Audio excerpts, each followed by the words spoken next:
What's really going on behind Russia's largest air assault on Ukraine in June 2025? In just a short time, hundreds of kamikaze drones and cruise missiles struck major cities like Kyiv, Kharkiv, and Lviv. How could such a massive attack penetrate Ukraine's state-of-the-art air defense systems supplied by the United States and NATO allies? And what does this escalation mean for the future of a conflict that's already been raging for years?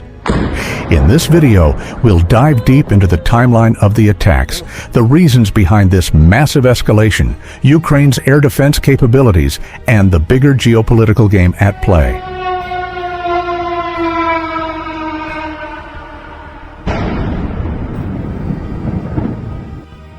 Starting June 6, 2025, Russia launched a massive air assault that's continued every day since, with relentless intensity. In the first 2 nights alone, over 400 kamikaze drones and dozens of cruise and ballistic missiles targeted major Ukrainian cities, including Kyiv, Kharkiv, and Lviv. The main targets were energy infrastructure, military facilities, communications networks, and even residential areas. The attacks didn't stop there.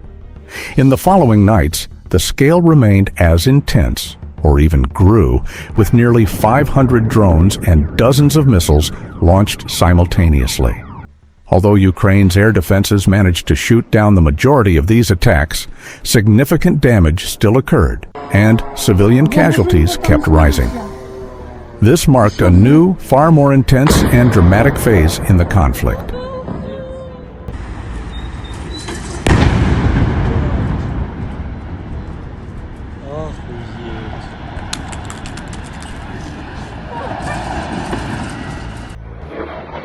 So, what's driving Russia to launch attacks of this scale?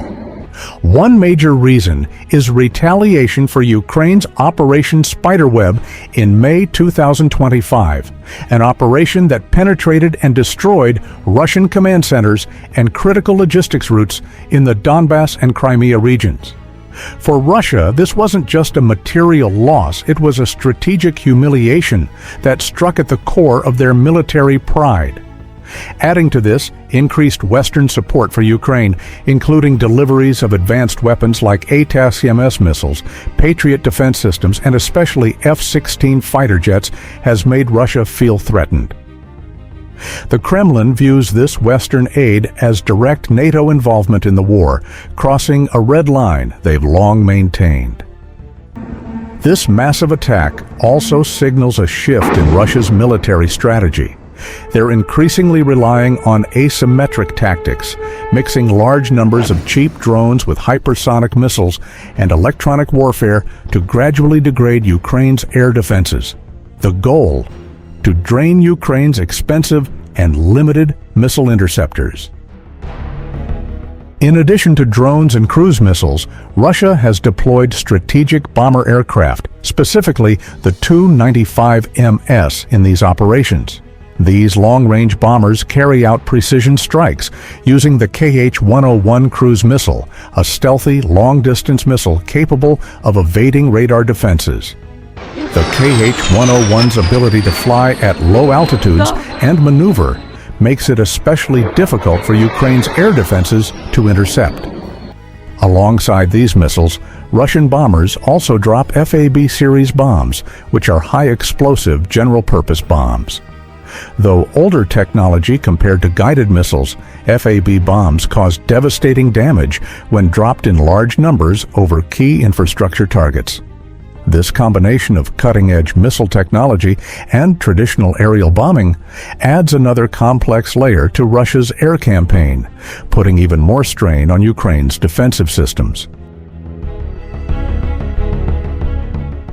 The human and material cost to Ukraine has been devastating. Critical infrastructure, especially power plants and energy grids, has suffered repeated, severe damage, leading to widespread blackouts affecting millions of civilians. Military bases and logistics hubs have been crippled, slowing Ukraine's operational capabilities on the front lines. Casualty numbers continue to rise, with many civilian deaths and injuries reported due to indiscriminate strikes on populated areas. Russia's combination of mass drone swarms, precision missile strikes, and heavy bombing campaigns has landed significant blows to Ukraine's war effort. This has forced Ukraine to divert resources and manpower to recovery and defense, stretching their capacities thin. While Ukraine's resolve remains strong, these losses have undeniably tilted the battlefield in Russia's favor in the short term.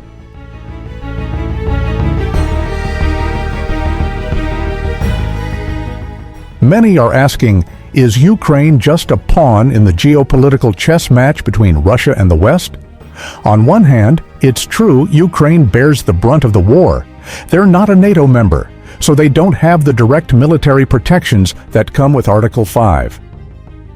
Ukraine is the main battlefield, shielded by Western weapons, but without official alliance guarantees.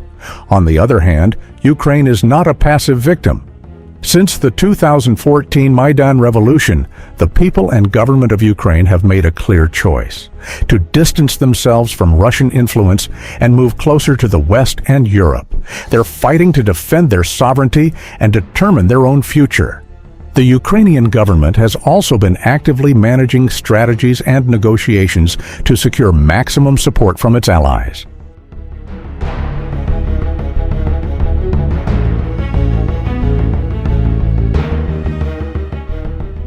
Russia's massive June 2025 attacks mark a significant escalation in a long-standing war. This isn't just a battle of military power, it's a test of geopolitical stability and the future of modern warfare strategy.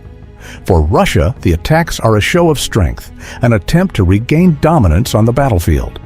For Ukraine, it's the toughest test yet of national resilience and a heavy price to pay for independence.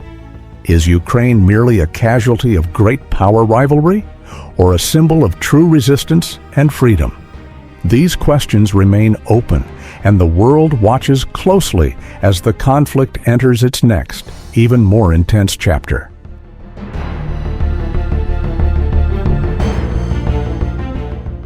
This content is created solely for educational and informational purposes. It is intended to provide insights based on verified data, credible sources, and careful analysis.